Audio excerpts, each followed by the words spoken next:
Warning: the following podcast contains violent scenes that may be unsettling to some listeners. Listener discretion is advised. Hello, and welcome to Changing the Lost Vanity. Vanity is a first edition Chronicles of Darkness game set in southern Florida during the year 1993. Follow Katrina, played by Tillman, Raymond, played by Chris, Isabel, played by Andrew, Frank, played by Slavic, and Adam as a storyteller, as they uncover the mysteries of the true Fae and forge new paths for themselves in a world of beauty and madness. Follow us on Twitter at twin_cities_VTM for channel updates, and we hope you enjoy this episode.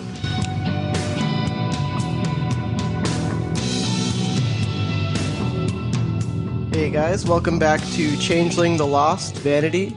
We're going to just jump right into it. Where we left off last time, Manny and Frank were following Melissa into a dark subway tunnel where she says that she resides. She basically swallowed a handful of pills and has kind of been bringing Manny and Frank on this sort of like a wild goose chase to pick up the last living member of her motley, Emily. Melissa is trying to get out of Fort Lauderdale, and somehow Manny and Frank have been able to convince her to tag along with them in exchange for protection. Not like an official pledge or anything like that, just convincing her that it's in her best interest to come with you guys if she wants to stay safe. Hoping that you guys would probably get some information about Raymond. Instead, you guys kind of got a lot of incoherent babble, a lot of drug-addled nonsense, kind of a lot of being jerked around, and basically she's brought you guys to this empty train station. She's hopped off the platform and is starting to make her way through a dark tunnel and is motioning for you guys to follow her. You and Manny are both already down from the platform, standing on the train tracks. It's very late night, early morning. You haven't really looked at a clock in a while, but you know that there's no trains coming. There's no activity here. You imagine that there's probably some type of like night security or something because people leave their cars there.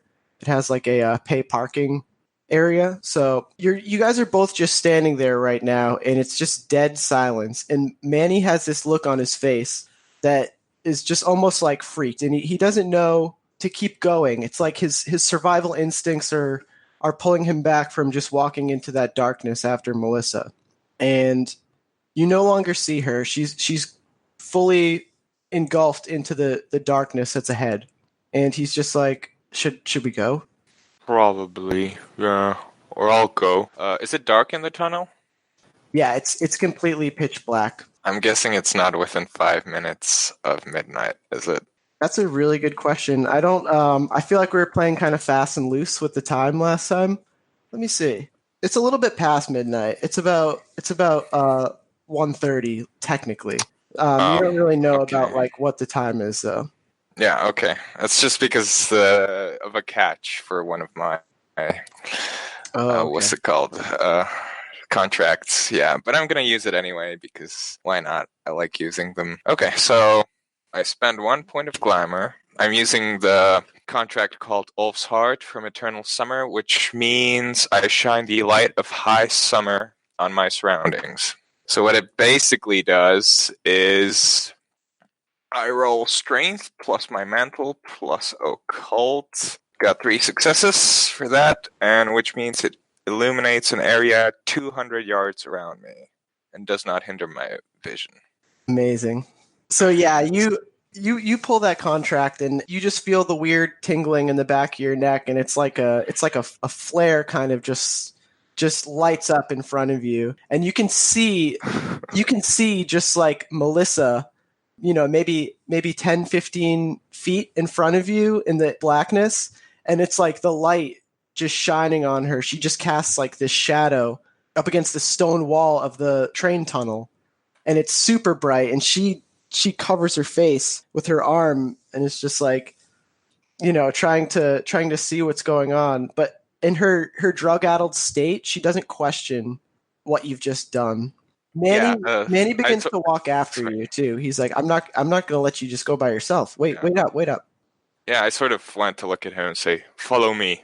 And so you guys begin walking. Melissa's still maybe 10 feet in front of you guys. You guys behind, and you and Manny walking side by side, very slowly. You guys are walking very slowly, and you hear the steps of the gravel underneath your feet as you guys are each taking these steps, and it's almost walking in cadence, in this silence. And you guys walk for about 10 minutes, and you're starting to wonder what the fuck is going on. And then Melissa sort of stops and then does a double take, and she's starting to look around a little bit, and she walks over to an orange cone, and she just touches it for a second and is just like looking at it like longingly. And then she turns around again and is looking at the ground, and she starts like holding her head. And Manny's like, "What are you doing? What? You're not lost. Don't tell me you're lost." And she's like, No, I'm not. I know this is the right way. When I see the cone, I know it's this way. And he's just like, Manny just stops, and he's like, "Are you fucking with me right now?" She's like, "No, it's just a little bit further." And he's like hesitant. For a second, you almost see him pull back a little bit, and he just almost wants to turn around, but he keeps following. And another 5 minutes or so passes of you guys just walking in silence. Melissa just stumbling ahead of you, barely able to keep herself upright. And then she reaches this sort of like a hole in the stone wall. It's just like an opening. It's a small opening towards the ground. And you're able to shine inside of it and sort of like illuminate further inside, but you see that there's corridors within, and it's like hard to fully grasp what is actually inside of this hole. And she begins to start to crawl in, and Manny just stops. He says, What the hell are you doing? What is this?" And she's like, "Just come on. It's my hollow. Just come on in here, you guys." And he's like, Whoa. This is a hollow? You didn't tell me this was a hollow. I'm not just going to wander into some random fucking hole in the hedge you have over here. What the fuck is this? You see her, she's trying to explain, and she's like, "Just come inside. I'll go first. You guys come inside, and we'll get Emily." And it's like her just total, it's like just talking to like a really drunk person who just, you could say anything to them, and they just aren't really like getting what's going on. And she's like starting to try to crawl inside, and Manny is like going to grab her, and she's like trying to like pull away from him and just like crawl inside. And she gets loose and just goes in, and he just stops for a second, and he just yells "fuck," and it just echoes in the entire tunnel. And then he just crawls down and just starts to go inside as well. And then a couple seconds pass, and you see him pulling himself through, and you see his feet just kind of like go through the opening, and then the both of them just kind of disappear. You're right behind, and you have the light emanating from yourself, emanating from your contract. That's just kind of shining into this wide hole in the side of the wall that's looks too small for a person, but somehow they've both kind of been able to like weasel themselves inside. And you see Manny's head kind of like stick back out of the hole, and he's like, "Frank, are you gonna fit in here?" I don't know, Manny. It seems pretty small there. "Well, try. Come on, try. So, I'll try to pull you through." Frank will sort of try to get in there and not get stuck somewhere, like a nook or cranny. And so when you put your head in to pull yourself inside, you feel like stuck right away. And it's just like it's terrible. It's like a panic feeling at first. And then you sort of like feel this opening just like getting bigger around you in a way. Almost like the weird, just the familiarity of the weird is something you're feeling right now as this opening just sort of extends itself to let you inside. And you're able to just like crawl through on your elbows. And then when you get inside, there's like no standing room. You notice Melissa is completely crouched down on her knees, and Manny's on his knees as well. And they're both kind of like crawling forward. And Manny's like occasionally just like looking back at you. And you keep seeing this just look on his face of just uncertainty.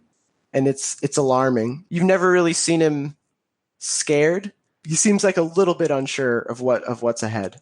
What are you feeling right now as you are crawling into somebody's hollow, crawling into a part of the other side in a way? Like, what does Frank feel about that? Well, Frank's not really happy about this at all, you know? He doesn't really like these tight, small spaces because he's big and he's pretty sure he's going to get stuck somewhere, and he really doesn't want to get stuck underground, especially like once his light basically dissipates. And he's really stressed about this, probably a bit claustrophobic. It's just a very uncomfortable position for him. Not really sure what they'll find, what Melissa actually wants to show him. She seems to be even more out of it than usual. And that's something you're noticing as well. It seems to be getting progressively worse. Her insanity, her drug-addled state, her intoxication. And she's reverting to just a total child, She's just like becoming upset at the slightest thing. The whole situation is very insane, but she's just like she's not like working with you guys to try to make it easier, but she is just like kind of pulling you guys along in this strange way. And so you guys are crawling after Melissa as she's kind of like bringing you through these tunnels. They're not really tunnels. They're like these tiny, like slim hallways. And you wonder like how this could have possibly been like built into this. But like the tingling of the weird is trickling up on the back of your neck, and it's making you kind of feel the closeness of the hedge as you trail after Melissa. And Melissa eventually gets to just like a tapestry sheet, and she peels it back and crawls inside. And then Manny peels it back and crawls inside. Do you go in? Yeah, definitely. Just probably rip it open by accident. So you peel this sheet back and you go inside, and it's this wave of just otherworldly energy just like passes over you as you are inside of the Crow People's Hollow. And it's just the otherworldliness of the hedge is just something you feel like the second you take a step past that sheet. It's like a hot air that's just kind of like blowing against you, and it's just like it's overwhelming for a second, and it's like strange and magical feeling, and it gives you like this sensation of first fear, then childlike wonder, and then just total fascination with just the energy of it. And it's just like it takes you back, because I would imagine that like Frank hasn't really done any wandering into the hedge much on his own. Probably a lot of people that you've talked to in this freehold don't really like make light about the hedge at all. You don't go there for fun. You don't mess around there. It's not safe at all. So what are you feeling now that you're in here and you get this wave of the weird and the glamour that's here, and it gives you this spark?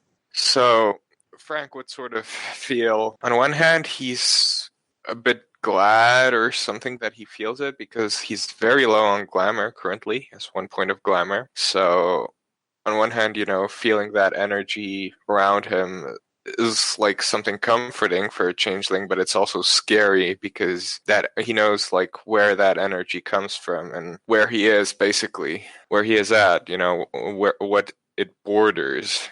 He knows what's behind it, so to speak. And it's a scary and intoxicating feeling. Yeah. You start to think about like the first time you got drunk when you were like a kid or something, or just like breaking the rules from your parents and just like playing at night. And it's just like this weird feeling of like freedom, just joy. And it smells like incense. It smells like just like perfume, like fragrance, just very in your face, kind of like the colors and the smells and everything. Everything kind of like shines brighter in here. And when you guys first part the sheet and you step inside, there's like a lot more room than was coming from the tunnel. And it's like spatially, it doesn't make sense to you to come from such a small opening into such a big area. But it's like this big circular room. And you see like these little hammocks that are kind of like strung up all around. And in the middle of the room, there's just a lot of just junk. Like you see like a trunk of just like clothes. You see all sorts of like mortal human belongings. bedding, clothes, trash, food wrappers. You see all types of stuff that like people would normally have just like in their apartment, but it's just kind of like seems out of place in this almost like magical landscape, this room that just does not seem to be out of architecture, seems to be out of something weirder. And Melissa kind of just like goes straight towards the other end of the circular room and kind of like pushes on the wall. It's like a plywood section of wall that kind of just like tilts to the side, and you see like an opening past the room. And there's just sort of darkness in this room here, and it's kind of like she's like moving a piece of the wall to get to what's behind it. And she's like, "Don't worry, guys. This will only be 1 second. I'm just going to get Emily, and we're going to get out of here." And you see the look on Manny's face is just total horror. He's just like, what the hell is going on? You're starting to get the vibe that Manny is not comfortable in this place at all. You don't sense that he's feeling the sort of juvenile fun energy of this place. And he's just like, he just looks horrified. He just looks like he's seen a ghost. Are you okay, Manny? You seem not okay. I just want to get out of here, man. This is weird, man. I just want to get out of here. Something about this. I don't feel right at all here. I feel, and you see him. He holds his head and his eyes like scrunch up, and he looks like he's about to just break down for a second. And he's just like, all right, let's hurry up. Let's just get out of here. I don't think I can stay here any longer. And Melissa's just like, I can wait and you can go back. Okay? No, Frank, I can't leave you here. Let's just do what we got to do, and we'll go. It's fine. I'm not leaving. And you see the wall that Melissa's pushing on just kind of like falls away, and you just see this swarm of flies just kind of like come out from behind it. Run! And he's stuck. He's just stopped. And you see Melissa's just standing there calmly, and she pulls out this very, very long duffel bag. And it just seems like the flies are just like pouring out of this bag, and the smell just hits you of just death, the smell of decay, of just rot. And she just goes, Emily, it's time to go now. And you see Manny, he puts his hand over his face and starts to gag, and he's like, oh! And he turns away, and he's like, what the fuck is that? It's Emily. We have to bring her. I can't leave without her. And there's just the buzzing of flies is just so loud. And just the smell of this is just worse than anything you've smelt before. And Manny's just like, oh my God. And he starts to throw up, like, not just like projectile vomiting, not like a ton, but like you see like he just dry heaves, and like this trickle just comes out of his mouth, and he just turns around to just take off. And you guys turn, and you're starting to like make it towards the sheet, and you just hear like this rustle from the sheet again, and he just stops, and he just goes, what the fuck was that? And you're still just hearing this these flies buzzing. Melissa just holding this duffel bag with just stench and flies just coming out of it, and you just like, you can't see what's inside the bag, but this bag is just, there's holes. There's dirt on it. There's like sand and dirt just pouring out of the bottom of it. It looks buried. It looks like it came from the ground. Manny, what's happening? Manny's just kind of like frozen for a second, and it seems like he's out of his element. You've never seen anything get the jump on Manny. Nobody's seen anything get the jump on Manny. Manny of the summer court with the high summer mantle where you just feel his heat every time he's in the room. Nobody ever gets the best of him, but you see fear in his face, and you see dread in his eyes. How long did you say that your contract lasts? A scene. A scene? So it's still gone. Okay. You see like this narrow tunnel of light just kind of like pointing straight at the curtain, and you see it move. And, Manny kind of like puts his arm to stop you, and you guys both stop, and you see it like move again a little bit more, and then it slides back. And Melissa just from the back just goes, it's him. He's here. And you just see this something peek into the curtain, and it looks like a smile. And you start to try to focus your eyes, and you see that it's not like a smile. It's a mask, a Halloween mask, torn down the middle with threads thread sewing it back up of just a smiling pumpkin face. And it's torn to shreds, and it looks like it has other masks sewn into it as well. And Melissa's just, it's him! It's the Swamp Daddy! He's gonna kill us! And like, just as she says that, you just see the curtain pull back all the way, and this hulking brute of a figure just starts to pull himself through the enclosing and into this small room of the hedge. Of the hollow, I'm sorry. Okay. How big is he? So he stands about 7 feet tall. The way that you see him when he steps into this curtain, and he's just kind of just standing in the hollow. It's this 7 feet tall, hulking brute with a pair of dirty overalls that are kind of soiled, stained, ripped up. And then he has this striped shirt underneath that's just kind of just like a very basic, I don't know, like long sleeve, like work shirt. Mm-hmm. And you see there's like a whole bunch of like key rings and stuff like attached to his hip, but they're more just so like, they're like not like keys, they're like keychains with just like businesses and smiley faces and little like knickknacks and just little knickknack keychains, I want to say, not like anything of use. And he's got these like tan construction boots on. It's like there's no parts of his skin that are exposed. There's like these black winter gloves. There's this puffy winter jacket that he's wearing on the outside that just like covers up any part of him that, you know, would show skin, would show any sort of recognizable flesh. And then you see just the mask, the goofiness of the mask, just that smile. And you see just like the trickle of blood, the drops staining the mask, a few blood drops. It's just staring back at you, breathing heavy. So Frank's probably going to run up to him, shout. He's going to shout at Melissa, "Get back! Get back! Manny, come, help!" And he sort of tries to push him back from where he came. He's actually taller.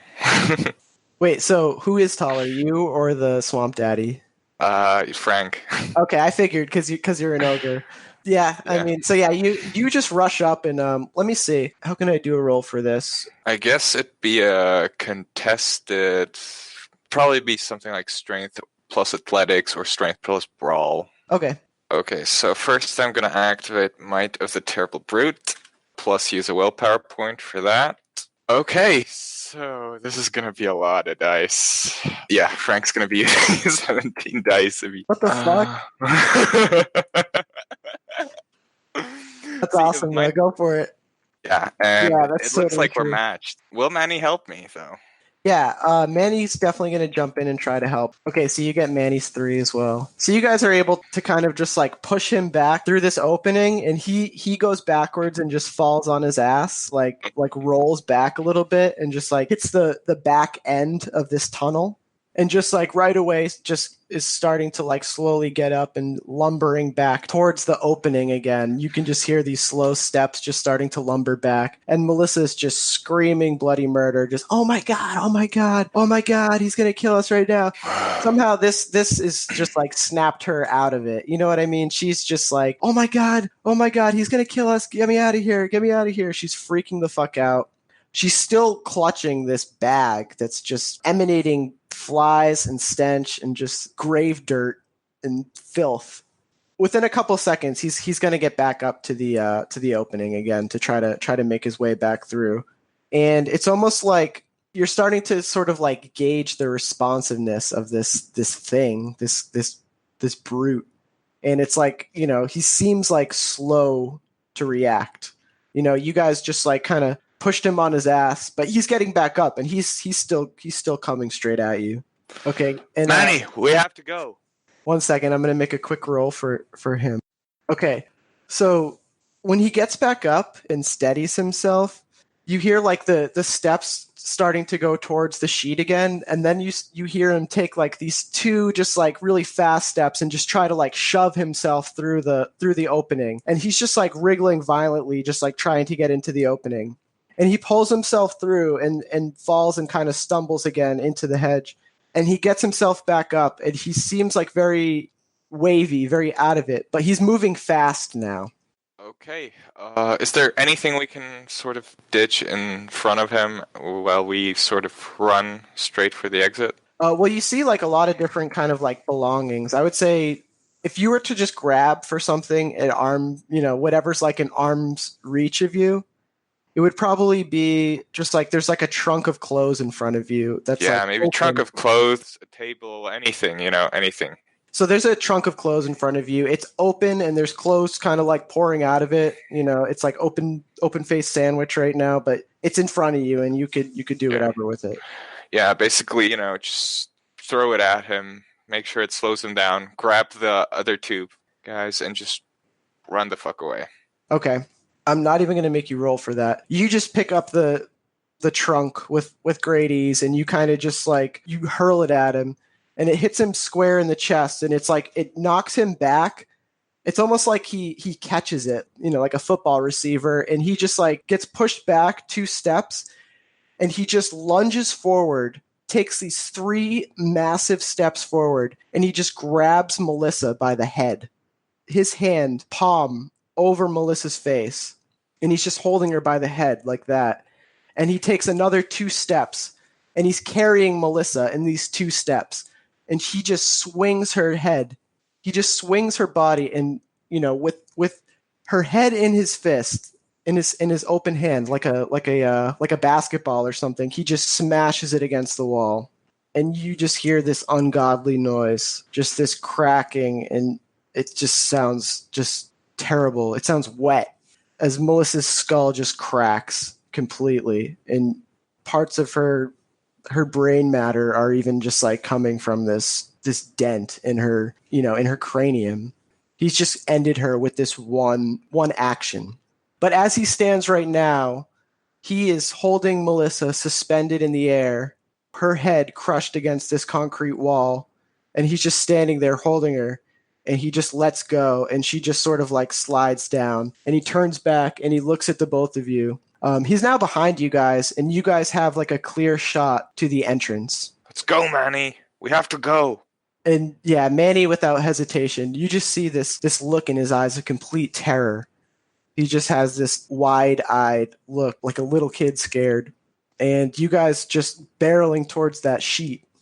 And you make it to the sheet, and you pull it. This time you do rip it down, and you just kind of like go through there faster than anything. And you go through that tunnel faster than anything.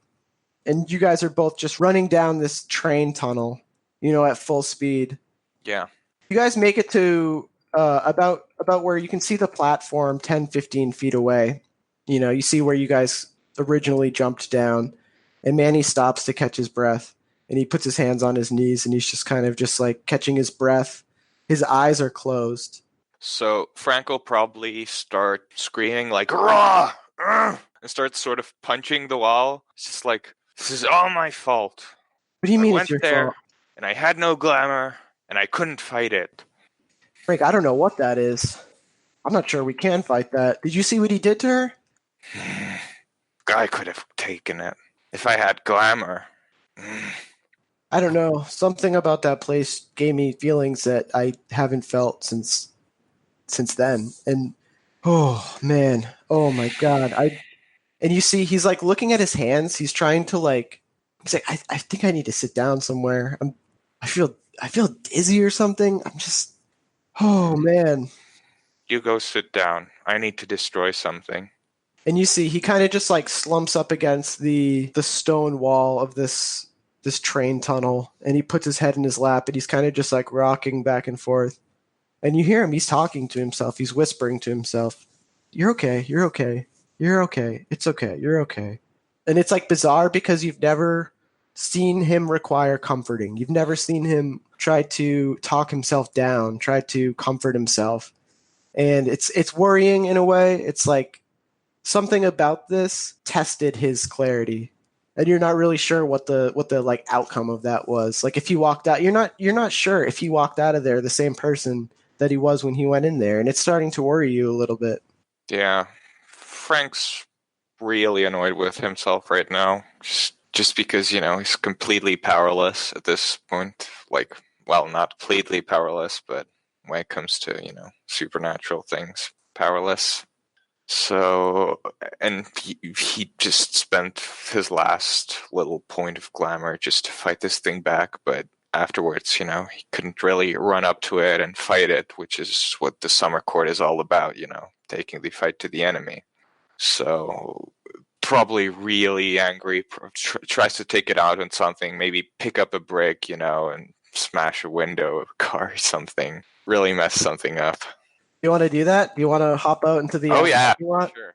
Okay, so you pull yourself up over the platform. Manny's leaning against the side of the wall where you would pull yourself up. So he's not like on the tracks or anything or on the side. To come with me. And he'll snap out of it and he'll pull himself up over the ledge. And he's just sort of like staring, just like lost, like staring like haunted.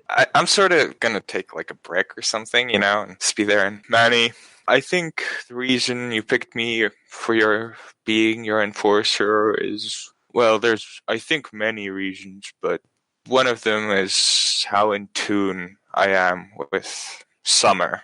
And I think right now is the time that you should also center yourself more. Summer's a lot of things, but when it comes down to it, it's really one thing that's the most important, and that's rage. And he sort of throws the brick into a car.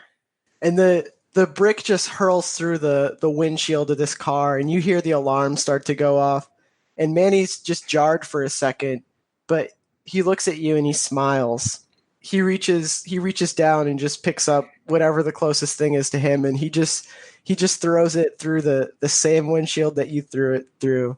And he's just looking at you, smiling, and he just puts his arm on your shoulder. He nods. He doesn't say anything. He just puts his arm on your shoulder and he nods. And then I'm imagining you guys just start tearing shit up together in the parking lot. Yeah, just bash that car into shit. So you guys are beating the shit out of this car right now.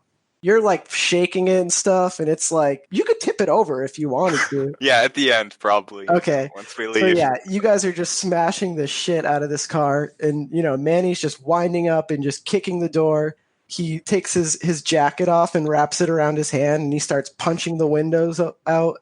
He takes a pen out of his pocket and he starts popping the tires, and he's laughing hysterically, and he's just so damn happy at this point. Yeah, it's like he forgot. Frank is really also enjoying this. Just really crushing this car into little pieces, just letting it all out, and all that frustration over the couple weeks. Raymond, Ronnie, Melissa, everything.